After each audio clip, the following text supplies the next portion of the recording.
Hello, ನಮಸ್ಕಾರ ಎಲ್ರಿಗೂ. ಇವತ್ತು ನಾನು ಸ್ಪೆಷಲ್ ಆಗಿ ಒಂದು ಚಟ್ನಿನ ಮಾಡ್ತಿದ್ದೀನಿ. ಅದ್ಯಾವುದಪ್ಪ ಅಂತ ಅಂದರೆ ಕಾಯಿ ಟೊಮ್ಯಾಟೊ ಚಟ್ನಿ. ಯೂಶ್ವಲಿ ನಾವು ಹಣ್ಣಾಗಿರೋ ಟೊಮ್ಯಾಟೊನ ಬಳಸಿ ಚಟ್ನಿನ ಮಾಡ್ತಿರ್ತೀವಿ. ಆದರೆ ಈ ಟೊಮ್ಯಾಟೊ ಚಟ್ನಿಯ ಟೇಸ್ಟ್ ತುಂಬಾ ಡಿಫ್ರೆಂಟ್ ಆಗಿರುತ್ತೆ, ಹಾಗೆ ಟೇಸ್ಟಿ ಕೂಡ ತುಂಬಾ ಆಗಿರುತ್ತೆ. ಈ ಚಟ್ನಿ ದೋಸೆಗೆ, ರೊಟ್ಟಿಗೆ, ಚಪಾತಿಗೆ, ಅನ್ನಕ್ಕೆ ಎಲ್ಲದಕ್ಕೂ ತುಂಬಾ ಸೂಟ್ ಆಗುತ್ತೆ. ಹೇಗೆ ಮಾಡೋದು ಅಂತ ವಿಡಿಯೋನ ಕಂಪ್ಲೀಟಾಗಿ ನೋಡಿ. ಹಾಗೆ ಯಾರೆಲ್ಲ ನನ್ನ ಚಾನಲ್ನ ಇನ್ನೂವರೆಗೂ ಸಬ್ಸ್ಕ್ರೈಬ್ ಮಾಡಿಲ್ವೋ ದಯವಿಟ್ಟು ಮಾಡಿ ಅಂತ ಹೇಳ್ತಾ ಇವತ್ತಿನ ವಿಡಿಯೋನ ಶುರು ಮಾಡ್ತೀನಿ.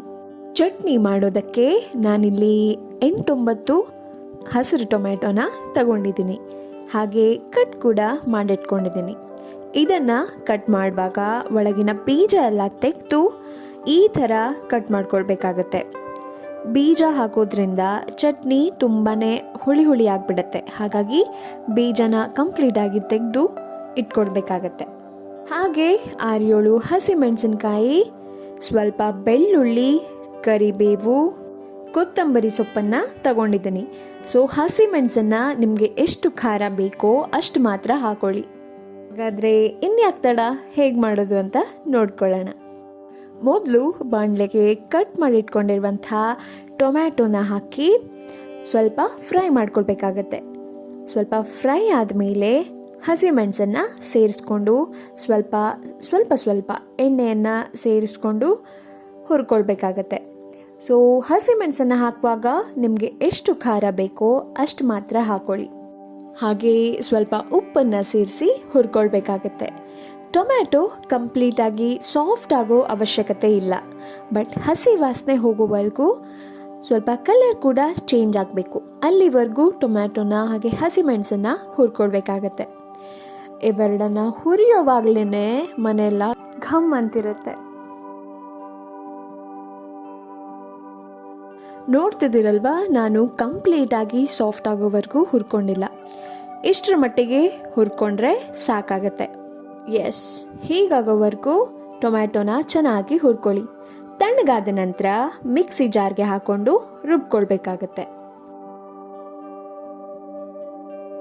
ಹಾಗಾದರೆ ಮಿಕ್ಸಿ ಜಾರ್ಗೆ ಏನೆಲ್ಲ ಹಾಕೊಂಡು ಗ್ರೈಂಡ್ ಮಾಡಬೇಕು ಅಂತ ನೋಡೋಣ. ಮೊದಲು ಹುರಿದಿಟ್ಕೊಂಡಂಥ ಟೊಮ್ಯಾಟೊ, ಹಾಗೆ ಹಸಿಮೆಣಸು, ಬೆಳ್ಳುಳ್ಳಿ ಎಸಳು, ಕರಿಬೇವು, ಸ್ವಲ್ಪ ಜೀರಿಗೆ, ಸ್ವಲ್ಪ ಗುರೆಳ್ಳು ಪುಡಿ, ಹಾಗೆ ರುಚಿಗೆ ತಕ್ಕಷ್ಟು ಉಪ್ಪನ್ನು ಹಾಕೊಳ್ಳಿ. ನಂತರ ಕೊತ್ತಂಬರಿ ಸೊಪ್ಪನ್ನು ಹಾಕ್ಕೊಂಡು ನುಣ್ಣಗೆ ರುಬ್ಕೊಳ್ಬೇಕಾಗತ್ತೆ. ದಯವಿಟ್ಟು ಬೈಕೊಳ್ಳೋಕೆ ಹೋಗಬೇಡಿ, ಬೆಲ್ಲನೇ ಹಾಕ್ಕೊಂಡಿರಲಿಲ್ಲ. ಮೊದಲೇ ಗ್ರೈಂಡ್ ಮಾಡುವಾಗ ಬೆಲ್ಲನೂ ಕೂಡ ಹಾಕ್ಕೊಳ್ಬೇಕಾಗಿತ್ತು. ನನಗೆ ಮರ್ತೋಗಿದ್ದ ಕಾರಣ ಹಾಕ್ಕೊಂಡಿರಲಿಲ್ಲ. ಸೊ ನೀವು ಪ್ರಿಪೇರ್ ಮಾಡಬೇಕಿದ್ರೆ ಬೆಲ್ಲನ ಮುಂಚೆನೇ ಸೇರಿಸ್ಕೊಂಡು ಒಮ್ಮೆನೇ ಗ್ರೈಂಡ್ ಮಾಡ್ಕೊಳ್ಳಿ. ನಿಮಗೆ ಎಷ್ಟು ಸಿಹಿ ಬೇಕೋ ನೋಡಿಕೊಂಡು ಬೆಲ್ಲನ ಹಾಕೊಳ್ಳಿ. ಎಸ್, ಚಟ್ನಿ ಕೂಡ ರೆಡಿ ಆಗೋಯ್ತು. ಎಷ್ಟು ನುಣ್ಣಗೆ ರುಬ್ಕೊಂಡ್ರೆ ಸಾಕಾಗತ್ತೆ. ನೋಡ್ತಿದ್ದೀರಲ್ವಾ ಎಷ್ಟು ಚೆನ್ನಾಗಿ ಚಟ್ನಿ ರೆಡಿ ಆಗಿದೆ ಅಂತ. ಚಟ್ನಿ ನೋಡಿದ್ರೇ ಬಾಯಲ್ಲಿ ನೀರು ಬರುತ್ತೆ ಅಲ್ವಾ?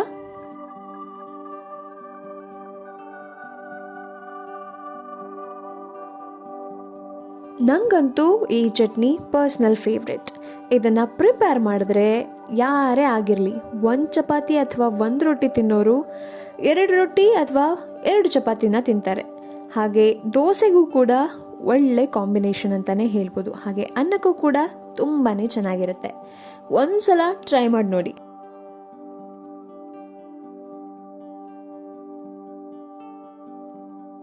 ಈ ಚಟ್ನಿಯಲ್ಲಿ ಸಿಹಿ, ಖಾರ, ಹುಳಿ ಬಂಪರ್ ಲಾಟ್ರಿ ಥರ 3 ಕಾಂಬಿನೇಷನ್ ಇರೋದ್ರಿಂದ ಊಟಕ್ಕೆ ಅಥವಾ ತಿಂಡಿಗೆ ಹೇಳಿ ಮಾಡಿಸ್ದಾಗಿರುತ್ತೆ. ಹಾಗೆ ಇದೊಂದು ಜಸ್ಟ್ ವಾವ್ ಚಟ್ನಿ ಅಂತ ಹೇಳಿದ್ರೆ ತಪ್ಪೇ ಆಗಲ್ಲ. ನನ್ನ ಪ್ಲೇಟ್ನೂ ಕೂಡ ರೆಡಿ ಮಾಡ್ಕೊಟ್ಬಿಡ್ತೀನಿ.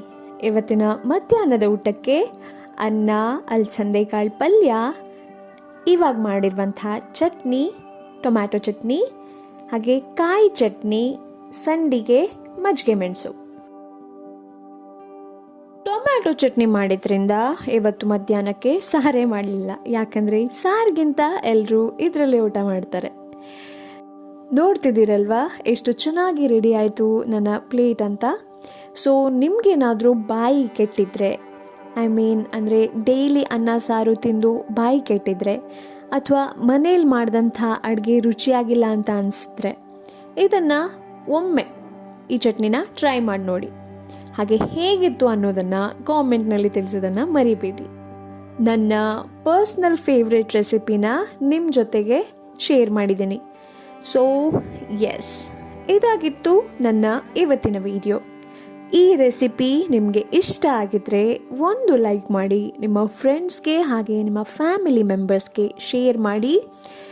ಹಾಗೆ ಯಾರೆಲ್ಲ ನನ್ನ ಚಾನೆಲ್ನ ಇನ್ನೂವರೆಗೂ ಸಬ್ಸ್ಕ್ರೈಬ್ ಮಾಡಿಲ್ವೋ ಮಾಡಿ ಅಂತ ಹೇಳ್ತಾ ಇನ್ನು ಮುಂದಿನ ವಿಡಿಯೋದಲ್ಲಿ ಸಿಗ್ತೀನಿ.